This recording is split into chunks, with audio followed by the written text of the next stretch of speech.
എല്ലാവർക്കും നമസ്കാരം. ഞാൻ ഇന്ന് ചിയ സീഡ് തൈരിലിട്ടിട്ട് ആണ് കഴിക്കാൻ പോകുന്നത് ലഞ്ചിന്. അപ്പോൾ അതിൻ്റെ കുറച്ച് കാര്യങ്ങൾ കാണിച്ചു തരാം. ആദ്യം തന്നെ തവ അടുപ്പത്ത് വെച്ച് വെളിച്ചെണ്ണ ഒഴിച്ച് വെളിച്ചെണ്ണ നല്ലപോലെ ചൂടാവണം.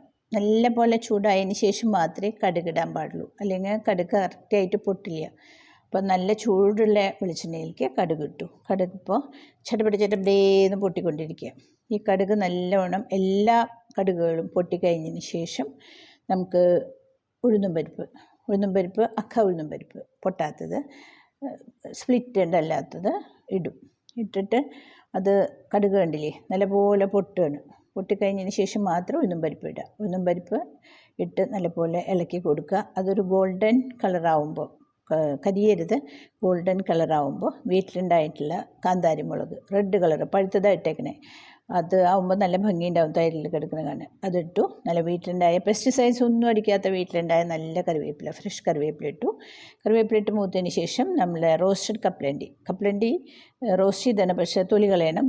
എൻ്റെ അധികം തൊലികളൊന്നും പോയിട്ടില്ല, സമയം ഉണ്ടായില്ല. അപ്പോൾ എന്നാലും അതിട്ട് വറുത്തു. അത് കഴിഞ്ഞ് നല്ലപോലെ മൂത്ത് കഴിഞ്ഞ് ഈ തടുക്ക നമ്മൾ തൈരിൽ ചിയ സീഡ് മിക്സ് ചെയ്തിട്ടില്ലേ അതിലേക്ക് ഒഴിച്ചിട്ട് നല്ലപോലെ ഇളക്കുക. അത് കഴിഞ്ഞിട്ട് മല്ലിയില ഇടണം. മല്ലിയില ഇട്ടിട്ട് ഞാനൊരു വലിയ അനാറ് തൊലി കളഞ്ഞ് സീഡ്സൊക്കെ എടുത്ത് വെച്ചിട്ടുണ്ടായിരുന്നു, അതിട്ട് നല്ലപോലെ ഇളക്കണം. ഇളക്കി കഴിഞ്ഞ് നോക്കൂ, നല്ല ഉപ്പൊക്കെ ഇട്ടിട്ടുണ്ട് കേട്ടോ. ഉപ്പും തൈരും ചിയ സീഡും ഒന്നിച്ച് ഓൾറെഡി ഞാൻ മിക്സ് ചെയ്ത് വെച്ചിരുന്നതിന്. അപ്പോൾ നല്ല സ്വാദിനെന്ന് തോന്നുന്നു. നിങ്ങളെല്ലാവരും ഉണ്ടാക്കിയിട്ട് അഭിപ്രായം കമൻറ്റ് ബോക്സിലിടണേ.